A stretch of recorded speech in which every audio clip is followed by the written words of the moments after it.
For MacArthur, the job began with Emperor Hirohito. The Shinto creed taught that he was a god, the son of heaven, who demanded blind obedience. Many wanted him tried and executed for war crimes. There's no doubt the emperor was on the war criminal list. There were 3 layers of war criminal lists, depending on the severity of the crime, and Emperor Hirohito was right at the top of the list. As they had at Nuremberg, the Allies established a court to prosecute those charged with genocide. The Americans knew that Hirohito had been at all the meetings to plot Japanese war aims, that those on trial had fought in his name. In September 1945, Hirohito drove to the American embassy, fearful that he was about to be arrested. But MacArthur had other plans. He put the staff to work on learning all about the emperor, and among other things, we learned the emperor liked cigarettes. So the general brought some with him for the interview, offered the emperor a cigarette, lit it for him, took one himself, which he didn't smoke cigarettes, but he did that day. And it started on a very cordial basis, although the general reported that the emperor's hands shook. By the time it was over, a deal of sorts had been struck. Hirohito would continue to rule on condition that he enthusiastically promoted MacArthur's transformation of Japanese society. The best thing he did saved the emperor. If emperor was a war criminal and punished, will be a disaster. Some Japanese will, commit suicide or try to kill MacArthur, or will be a very bad situation. On October the 4th, 1945, Daniel McGovern and his film unit were on the streets of Tokyo as MacArthur ordered the release of thousands of political prisoners. The dreaded secret police was abolished, and thousands were purged from government posts. MacArthur wasn't just tinkering with Japanese society, he was transforming it. Most of the people who were involved in planning the reforms in Japan believed that these were the ways society should be organized. Any society would be better off if it were organized this way as opposed to the way the Japanese had organized themselves. Not only because this would bring more peace, but also because it would bring more prosperity. McGovern's cameras witnessed the birth of a free press. Japanese journalists were no longer a mouthpiece for the military elite.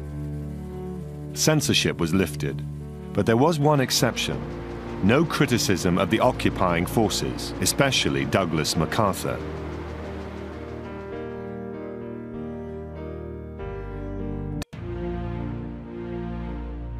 MacArthur had hoped the Japanese government would come up with its own constitution to guarantee basic rights for its citizens.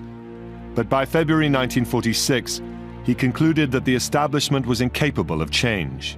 So he decided to impose a constitution of his own and gave his staff exactly 1 week to draw one up.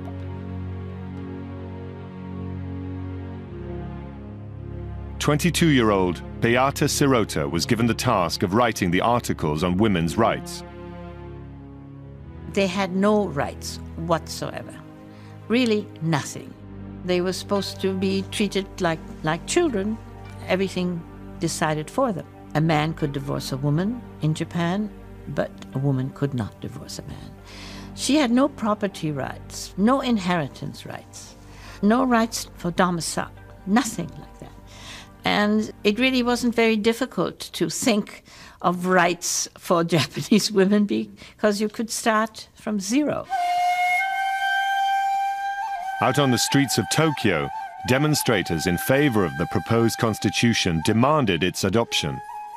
They feared that Japanese bureaucracy would try to weaken the provisions or find loopholes to preserve the status quo. In late February, the radical document was presented to the Japanese government. They were outraged. They said, this does not fit into Japanese history, this does not fit into Japanese customs, this is just absolutely impossible. It should all be cut out. They were absolutely dead set against all the rights that I had written. Their outrage was matched only by their impotence. Once MacArthur had approved the constitutional draft, the government of Japan was powerless to prevent it. One of the most innovative elements was the pacifist clause, ensuring there would never again be a mighty Japanese fleet. The aircraft carrier Ryuho, sunk by a 1,000-pound bomb, and the 31,000-ton battle cruiser Hyuga, with its 16-inch guns silenced during an Allied raid 5 months earlier. Douglas MacArthur imposed this pacifist clause and then gave the credit to the Japanese government. I therefore commend Japan's proposal for the renunciation of war. It points the way, and the only way, that with the development of modern science, another war may blast mankind to perdition.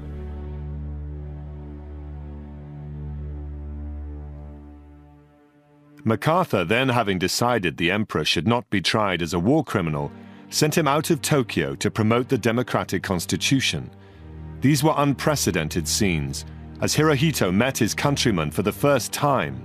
No longer a god, just a man demonstrating that the country had to change to survive. On April the 10th, 1946, 14 million Japanese women were among those who went to the polls in the first free election in Japanese history. That was terribly exciting, very exciting, because to see these old women, really women in their 80s coming out, and tiny children being carried by mothers and grandmothers coming out nicely dressed in kimono. And it was, again, a high that cannot be imagined. That was truly an experience that I couldn't forget.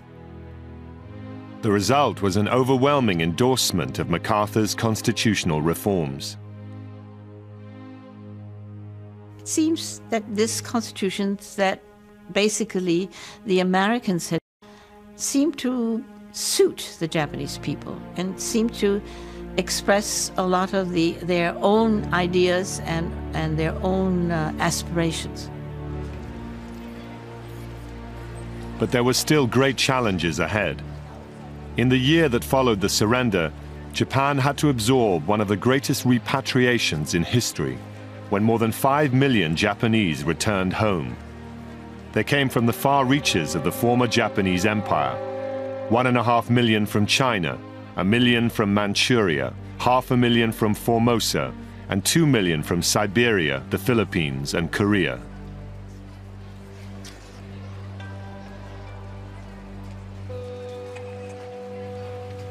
Disease followed.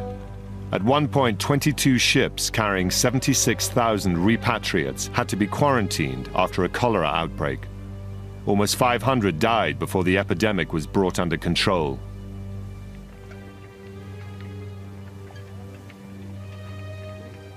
Many of the Japanese soldiers showed signs of depression that eventually led to suicide. All were warned that they were likely to have lost both their homes and their families. They were sprayed head to foot with DDT and discharged with only the uniforms on their backs. They were the new outcasts, men who were seen to have disgraced the emperor and brought shame and defeat on the nation.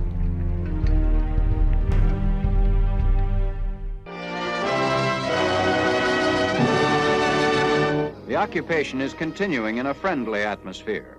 The Japanese are becoming less strange to us, and we are being better understood by them. Americans are taking an interest in Japanese life. The customs of this country seem very different from our own and worth investigating. Today, the Japanese people are sincerely anxious to learn the idea they fought against. They look forward to the day when they will become a peaceful member of the United Nations.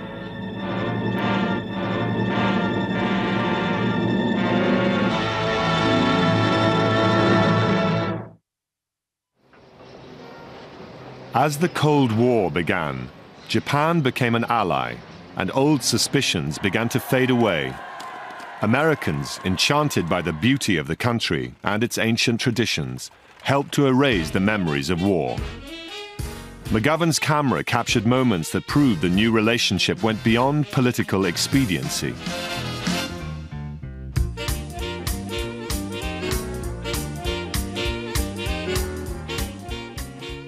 Oh, how well I remember that. I can see it now, the young 18-year-old walking down arm in arm with a pretty 17 or 18-year-old Japanese girl. And he was just she would push his hand away, or he would try to grab her, you know, in an affectionate way, you know. She would just push it aside, and then they would look at the camera and laugh. With encouragement, the Japanese learned to appreciate American ways. Baseball parks were filled to capacity as young Japanese sought out anything that was American. The first post-war generation embraced the new culture with relish. I loved American movies. Gary Cooper, Robert Taylor. So, you know, I always thought they look great. The good shape, good looking sometimes, you know. And overall, Japanese girls would never, in 1945, would never say, American soldiers look great. We will never say that. But we felt, Japanese girls all felt, oh, かっこいい. That means great look, good looking. Maybe Gary Cooper came. Thousands of Japanese girls succumbed to American charms and found themselves heading for a new life in America. Among them, Kitty Teraki, who did not meet Gary Cooper, but fell for a young GI called Ken Kerber. The American occupation of Japan lasted until 1952. In just 7 years, the country was transformed. My generation worked so hard. Really, I can't believe how Japanese built up this country like that. Everything, we suffered so much, but from that, we learned something. And the reason they like American way of living, because it's democracy, definitely. That MacArthur brought us a democracy. As American troops finished their tour of duty, they left with conflicting emotions about their former enemy. McGovern's team witnessed the determination of the Japanese to rebuild their lives.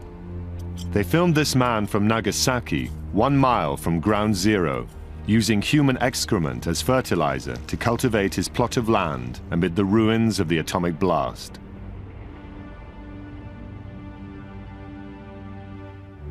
One veteran left after completing a remarkable personal journey.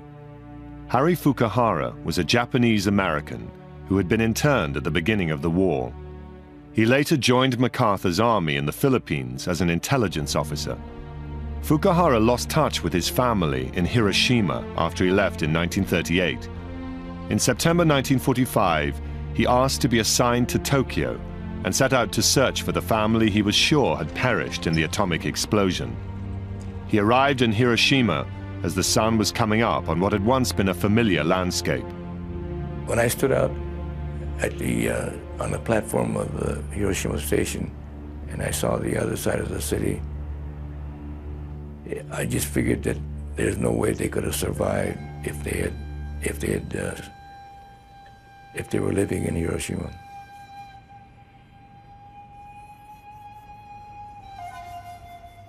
Fukuhara saw people wandering aimlessly around a city with no streets, but in the distance he spotted a glimmer of hope. As I got closer to the house and I saw some houses still standing, that was very encouraging. Well, maybe the chances that at least my mother's still living was very good. I was just anxious to get there and find out. Against all the odds, Harry Fukuhara found his family in the vast wasteland of this gutted city. His mother, still in shock, was unable to comprehend how her son could have found his way home. I had prepared what I was going to say, but I guess it kind of shook me up, so I just told her that I'm back. First thing she asked me was, well, what am I doing here? How did I get there? She just couldn't visualize that I would be there as an American soldier. Harry learned that on the morning of August the 4th, his oldest brother, Victor, had been within a few hundred yards of the detonation. Exposed to the full effects of the blast, he had wandered aimlessly around the city for days. I tried to get him into one of the hospitals, but they wouldn't take him.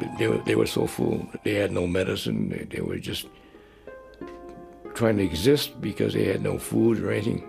It's hard to describe. I've seen a lot of American soldiers that were wounded. I saw a lot of them die. Nothing like what we saw there in Hiroshima.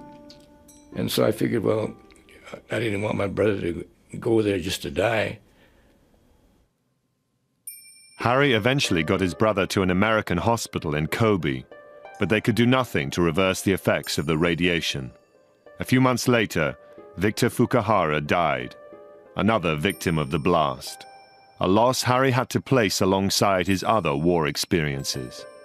Although my older brother died from the results of the atomic bomb, from the radiation, still my mother and my other two brothers and myself, as a family, we survived. And in that respect, I figure we're a lot luckier than others. But even now, well, they're not nightmares, I guess, but something's like a nightmare or dreams that I have. The ones I can still remember are mostly about my brother.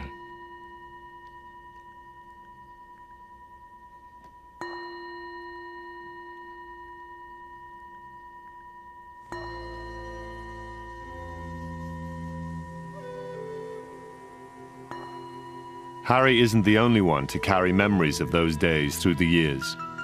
Daniel McGovern left Japan at the end of 1946, his filming complete. It was only after he returned to America that he discovered that the Pentagon had classified everything top secret to prevent images of Hiroshima and Nagasaki being shown. And it wasn't until 30 years later that congressional pressure forced the atomic files to be declassified.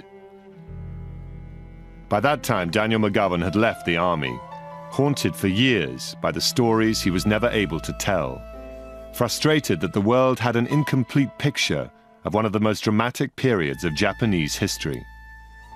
One scene in particular was indelibly etched in his mind. Christmas Mass, December 1945, held in the ruins of the Urakami Cathedral in Nagasaki.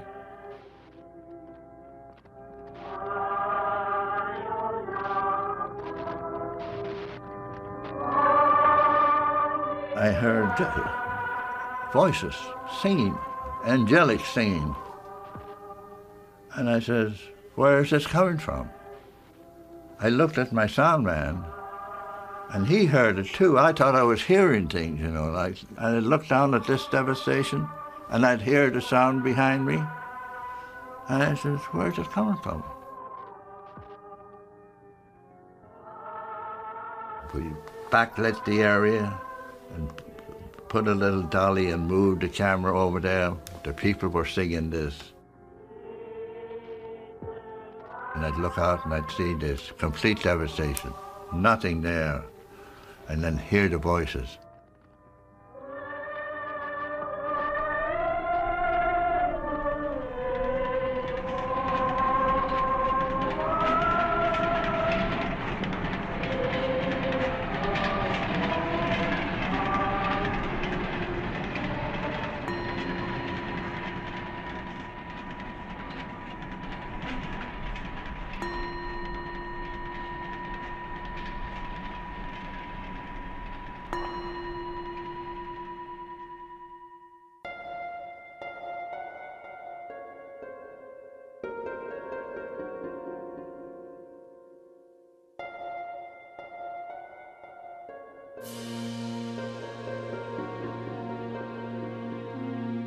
you.